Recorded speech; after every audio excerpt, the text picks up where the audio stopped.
Assalamualaikum warahmatullahi wabarakatuh. Kami dari kelompok 8 ingin mempresentasikan tentang konsep biologi sel, biologi molekuler, dan penggolongan jasad hidup. Perkenalkan, nama saya Hanita Salsabila. Dan saya Rasaila Ignesia. Saya Reski Suseno. Saya Salsabila Ramadhani Rababan. Yang pertama, saya akan menjelaskan tentang konsep biologi sel. Biologi sel adalah ilmu yang mempelajari sel, baik pengertiannya maupun organela yang ada di dalam sel serta fungsinya. Tubuh organisme hidup tersusun oleh sel. Apabila organisme hidup tersebut hanya memiliki satu sel, termasuk organisme uniseluler seperti yeast, protozoa, dan bakteri. Organisme yang tersusun dari banyak sel dikenal dengan istilah organisme multiseluler. Contohnya adalah manusia, hewan, dan tumbuhan. Selanjutnya, pengertian biologi molekuler. Biologi molekuler merupakan ilmu pengetahuan merupakan multidisiplin ilmu dari biokimia, biologi sel, dan genetika yang mempelajari aktivitas biologi pada level molekuler, termasuk interaksi antara perbedaan tipe DNA, RNA, protein, dan biosintesisnya. Yang selanjutnya, penggolongan jasad hidup. Sistem klasifikasi atau penggolongan makhluk hidup mengalami dinamika perubahan sesuai dengan perkembangan teknologi ilmu pengetahuan.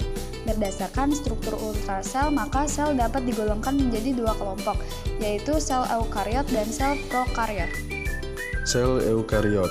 Di dalam sel eukariot terdapat banyak organela yang mempunyai fungsi yang berbeda-beda. Adapun macam organela tersebut adalah 1. Nukleus, 2. Ribosom, 3. Retikulum endoplasma, 4. Mitokondria, 5. Badan Golgi, 6. Lisosom, dan 7. Vakuola. Sel prokariot.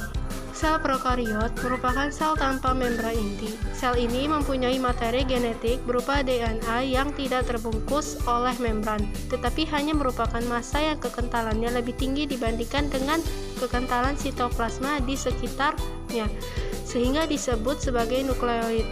Sel prokariotik tidak mempunyai organela, sehingga struktur sel ini masih sangat sederhana. Aktivitas sel berlangsung di dalam membran sel dan di dalam sitoplasma.